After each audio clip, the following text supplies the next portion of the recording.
தமிழக அமைச்சரவையில் இலாகா ஒதுக்கீடு செய்யப்பட்ட 9 அமைச்சர்கள் பொறுப்பேற்றுக் கொண்டிருக்கின்றனர். இது தொடர்பான விவரங்களோடு எமது செய்தியாளர் அன்பழகன் இணைகிறார். அன்பழகன், சற்று நேரத்திற்கு முன்னதாக முதலமைச்சர் விஜய் 9 அமைச்சர்களோடு ஆலோசனை மேற்கொண்டார். தற்போது அவர்களுக்கான துறை ஒதுக்கீடு செய்யப்பட்டு செயல்பாட்டுக்கு வந்திருக்கிறது. விவரங்கள் என்ன? இன்று தலைமைச் செயலகத்தில் இந்த 9 துறை அமைச்சரும் அந்த அவங்களுடைய அறையில் பொறுப்பெடுத்துட்டு சொன்னா, குறிப்பா துறை சார்ந்த அதிகாரிகள் அவங்களை சந்தித்து வாழ்த்து தெரிவிச்சிருக்காங்க.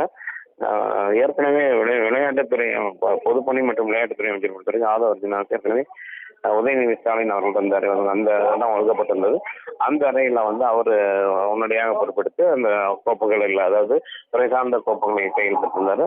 அதே போல மற்ற துறை அமைச்சர்களுமே அவர்களுக்கான ஒதுக்கப்பட்ட அறைகள்லாம் அவங்க பொறுப்பெடுத்துட்டாங்க. எல்லா அறைகளுமே அவங்க மற்ற துறை சார்ந்த அதிகாரிகள் செஞ்சுருக்காங்க. ஏற்கனவே நான் சொன்னது போல இன்னும் சட்ட பள்ளி கல்வித்துறை சார்பாக தனியாக ஒரு செய்தியாளர் சந்திப்பு நடப்பதற்கான வாய்ப்பு இருக்கிறது. இருந்தால் அந்த 10ஆம் பொதுத் தேர்வு குறித்து மற்ற நடவடிக்கை குறித்தும் தனியாக பள்ளி கல்வித்துறை அதிகாரிகள் அதற்கான அவங்களுக்கு ஒதுக்கப்பட்ட அந்த கூட்டரங்கில் அதற்கான தயார் இருக்காங்க.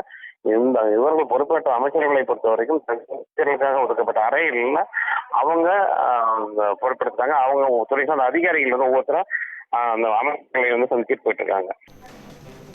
விவரங்களுக்கு நன்றி அன்பழகன்.